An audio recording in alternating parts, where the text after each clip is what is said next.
Zeni, pozdravljen, še tebi 10 vprašanj, mogoče čisto za začetek.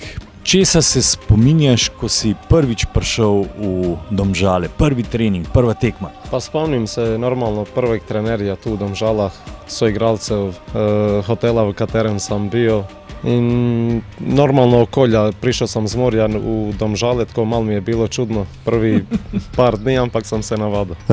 Kaj pa je bil tvoj najljubši trenutek v karieri? Pa v domžalskoj karieri najljubše mi je tekme proti Marseju v play-offu v Evropske ligi. Pa zaradi atmosfere, zaradi rezultatov, pričakovali smo mogoče, da bomo iznenadili Marsej, da gremo v grupno fazo. Kaj pa najmanj ljub trenutek? Česa se ne rad spominjaš? Pa vseh porazov. Vseh porazov, ampak ne vem, zdaj se ne morem točno spomniti, kateri je bil največ tako boleč. Mogoče proti Marseju, ampak spet ko zgubiš pa dobro odigraš pa proti tako veliki ekipi, spet ni toliko boleč. Kateri je pa tvoj najljubši nogometni prijatelj, kolega? Pa bilo jih je dosta tu, pošto sam že dolgo v Domžalah, ampak tako najboljše sam se, poznali smo se od prej, Akim Ibrahim, tudi tu v Domžalah smo dobro sodelovali.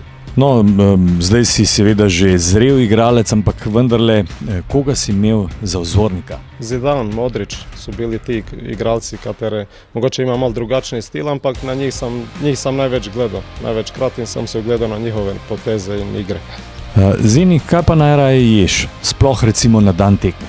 Pa to je normalno zdrava prehrana, kot vsi, pišanec, pa riža, pa testenina, te stvari. Najljubša jed normalno mi je, največ jem, volim pojesti ribe, kakšno dobro ribo. Pogledat pa tudi, ne?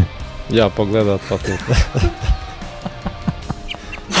Zeni, pred dnevi smo Simona vprašali enako vprašanje, če bi pogledal po garderobi, katerega soigralca vidiš mogoče v bodoče kot trenerja? Pa imamo nekatere fante, kateri delajo licence, Matej Podlogar na primjer dela, sigurno da bo trener. Imamo nekatere tudi, kateri imaju dobre ideje, ampak nisu še začeli delati licence. Ima tu normalno ti starejši fanti, Vuk, Jaz, mogoče ti malo mlajši od nas, Hodžić pa ti ostali. Večinoma starejši fant. Zeni, kaj pa je naloga kapetana? Ti si kapetan. Sam deluješ zelo umirjen, a kdaj povzdigneš svoj glas? Pa seveda, ampak to se zgodi večinoma na igrišču, ali pa ne moram reči tako v garderobi, ker so večinoma vsi dobri fanti, ampak to večinoma zavisi od tekme.